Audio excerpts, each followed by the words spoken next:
అయినటువంటి తీర్మార్ మల్లన్న.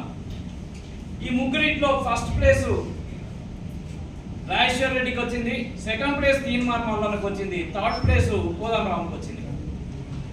ఇక్కడ ఈ ఎన్నికల లెక్కింపు కూడా చాలా జాగ్రత్తగా ఉంటుందండి. ఎలిమినేషన్ ప్రాసెస్ ఉంటుంది. అంటే అతి తక్కువగా వచ్చినటువంటి ఓట్లు సెకండ్ ప్రిఫరెన్స్కి ఇచ్చిన వాళ్ళకు మళ్ళీ అవి ఓట్లుగా జమ అవుతూ ఉంటాయి.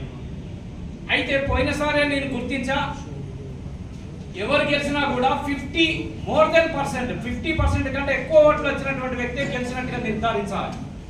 కానీ దురదృష్టవశాత్తు రాజ్యాంగం యొక్క స్ఫూర్తిని తుంగలో తొక్కి ఈ ఎలక్షన్స్ లో కూడా ఎక్కువ ఓట్లు వచ్చిన వాడిని గెలిచినట్టుగా డిక్లేర్ చేస్తా ఉన్నారు. అది లాస్ట్ టైం జరిగింది.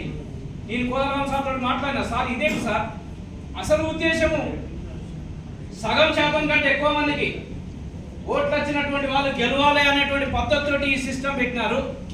ఇది ప్రపోర్షనేట్ రిప్రజెంటేషన్ అంటారు, నైష్పత్తిక ప్రాతినిధ్య పద్ధతి అంటారు. యాక్చువల్గా జనరల్ ఎలక్షన్స్ కూడా ఇదే పద్ధతి ఉండాలి. ఇందులో లిస్ట్ సిస్టమ్ అని చెప్పి హెయిర్ సిస్టమ్ అని చెప్పి రెండు సిస్టమ్లు ఉంటాయి.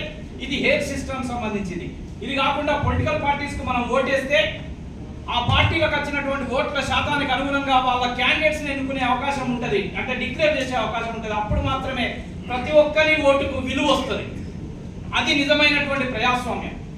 ఇటీవలి కాలంలో నేను ఫేస్బుక్లో ఒక అతను ప్రజా ఉద్యమకారుడే డెమోక్రసీ అని చెప్పి పెట్టినాడు. ఇది డెమోక్రసీ కాదు. Democracy is of two types, direct democracy and indirect democracy. మన దగ్గర ఉన్నది ఇండైరెక్ట్ డెమోక్రసీ. దీని స్పష్టత కూడా జనాలు తెలియదు.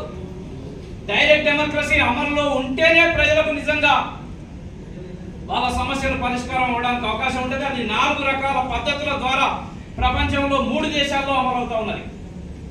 ఆస్ట్రేలియాలోని కాంటన్లలో, అమెరికాలోని లోకల్ గవర్నమెంట్స్లో, అట్లాగే స్విట్జర్లాండ్లోని లోకల్ గవర్నమెంట్స్లో 4 పద్ధతుల ద్వారా అమలవుతా ఉన్నది.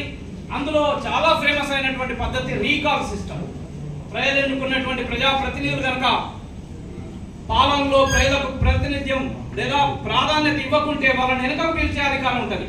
చంద్రబాబు అధికారంలో ఉన్నప్పుడు ఒకసారి లోకల్ గవర్నమెంట్ రిప్రజెంటేటివ్స్ అయినటువంటి సర్పంచ్లకు ఈ యొక్క రీకాల్ సిస్టమ్ ఇంట్రడ్యూస్ చేస్తా అని చెప్పి అనౌన్స్ చేయగానే తెల్లారేసరికి సర్పంచ్లందరూ ఒకటైపోయినారు. అది చైతన్యం అంటే.